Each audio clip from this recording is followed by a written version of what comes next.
ষষ্ঠ শ্রেণীর প্রিয় শিক্ষার্থীরা, আজকের ভিডিওতে আমি তোমাদের সাথে তোমাদের অনুশীলনী 2.2 এর 7 এবং 8 নাম্বার যে প্রশ্ন দুটি রয়েছে এই প্রশ্ন দুটির সমাধান নিয়ে আলোচনা করব।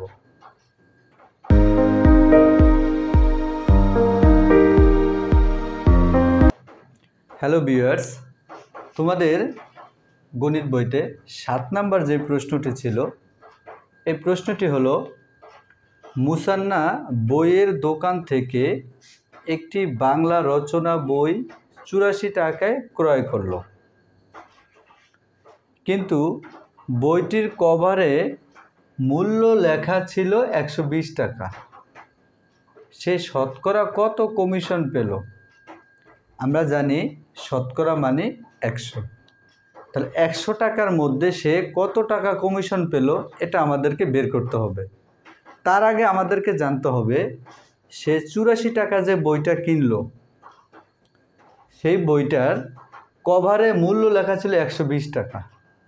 তাহলে 120 টাকার বইটা সে 84 টাকা কিনলো, তাহলে এখানে সে কত টাকা কমিশন পেল প্রথমে আমরা এটা বের করে নিব। তাহলে আমরা প্রথমে কি লিখব? 7 নম্বর যে অঙ্কটি, 7 নং প্রশ্নের সমাধান। দেখো 7 নং প্রশ্নের সমাধান।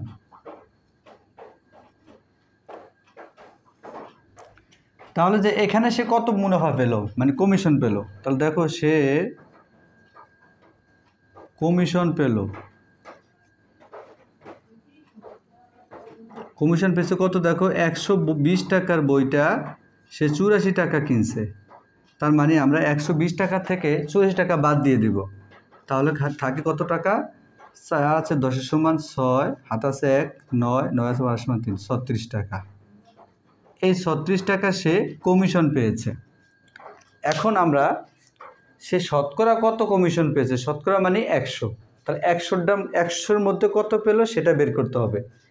এখন আমরা শুরু করব কি, এই যে সেই 36 টাকা কমিশন পেল, এই 36 টাকা কমিশন পেয়েছে কত টাকার মধ্যে? 120 টাকার। 120 টাকা কমিশন পেয়েছে 36 টাকা, 1 টাকা পেয়েছে কত এবং 100 টাকায় পেয়েছে কত। তাহলে আমরা সাজাবো কিভাবে? 120 টাকায় কমিশন পেল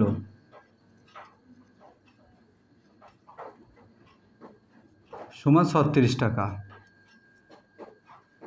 তাহলে সুতরাং 1 টাকায় কমিশন পেল আরও কম হলে ভাগ হয়, 36 উপরে থাকবে এবং 120 নিচে থাকবে। এখন আমাকে বের করতে হবে সে শতকরা কত কমিশন পেল। তাহলে শতকরা মানে কি 100, তাহলে 100 টাকায় কমিশন পেল আরও বেশি। তখন আমরা কি করব?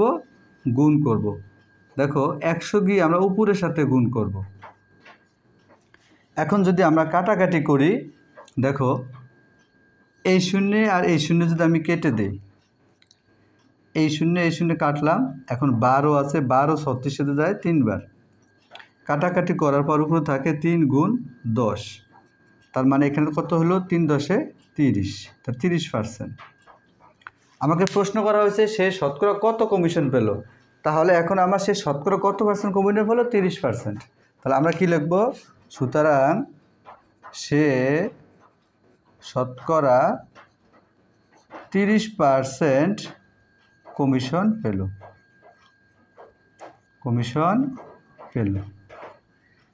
তাহলে আমাদের উত্তর হবে কত?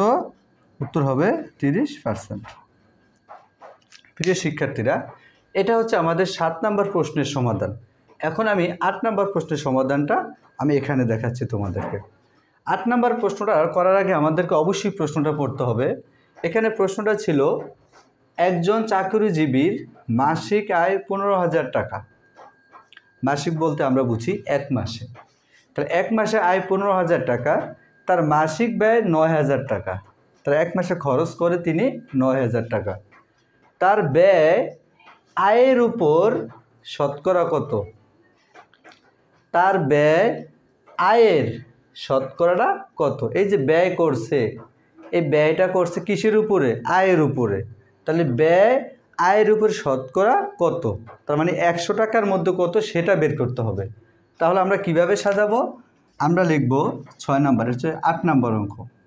তাহলে লেখো 15,000 টাকার মধ্যে ব্যয় করে 9,000 টাকা। তাহলে আমরা কি লিখব? প্রথমে সে 15,000 টাকার মধ্যে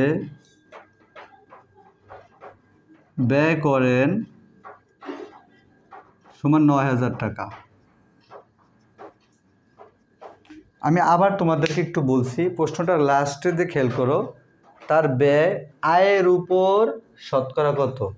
ব্যয় আয়ের শতকরা কত? মানে এইখানে যে 9,000 টাকা ব্যয় করে, এই টাকাটা কোন টাকার মধ্যে ব্যয় করে? 15,000 টাকার মধ্যে। এজন্য আমাদেরকে সাজাতে হবে যে সে 15,000 টাকার মধ্যে ব্যয় করে 9,000 টাকা। সুতরাং সে 1 টাকার মধ্যে ব্যয় করেন আরও কম, কম হলে ভাগ হয়। তাহলে 9,000 উপরে আর 15,000 নিচে থাকবে টাকা। এখন আমাদেরকে বের করতে বলা হয়েছে কি? শতকরা কত? তাহলে শতকরা মানে 100। তাহলে 100 টাকার মধ্যে সে ব্যয় করেন আরও বেশি। তাহলে আমরা কি লিখব? এটা যেভাবে আছে আমরা সেভাবেই প্রথমে তুলব। 9,000 বাই 15,000 ছিল এখানে, আর এই যে 100টা আমরা উপরে লিখব।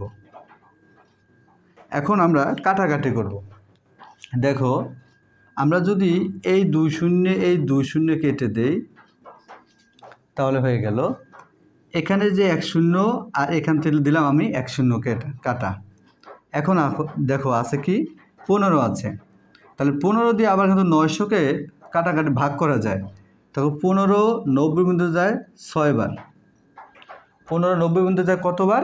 6 বার। আর একটা শূন্য যে রয়ে গেছে, এই শূন্যটা আমরা এখানে বসিয়ে দিলাম। তার মানে আমার এখানে কত আসলো? 60%। কাটাকাটিটা আমি আরেকবার তোমাদেরকে একটু বলছি। এই 2 শূন্য আমি কেটে দিলাম। এখানে 1 শূন্য কাটলাম, এখানে 1 শূন্য কাটলাম। কাটার পরে 15 90-র ভিতরে যায় 6 বার, আর এই মাঝখানে শূন্যটা এখানে বসিয়ে দিলাম। তার মানে কাটাকাটি করার পর আমার 60 টাকা রয়ে গেছে, তার মানে 60%। আমাকে প্রশ্ন করা হয়েছে সে শতকরা কত তার ব্যয় আয়ের শতকরা কত? তাহলে আমরা কি লিখব? সুতরাং তার ব্যয় আয়ের শতকরা 60%। তাহলে আমাদের উত্তর হবে কি? উত্তর হবে 60%। প্রিয় শিক্ষার্থীরা, আশা করছি তোমরা এই 2টা অঙ্ক খুব সহজে বুঝতে পেরেছো। এর পরবর্তী 2টা অঙ্ক তোমরা পরবর্তী ভিডিওতে পাবে। ধন্যবাদ সবাইকে।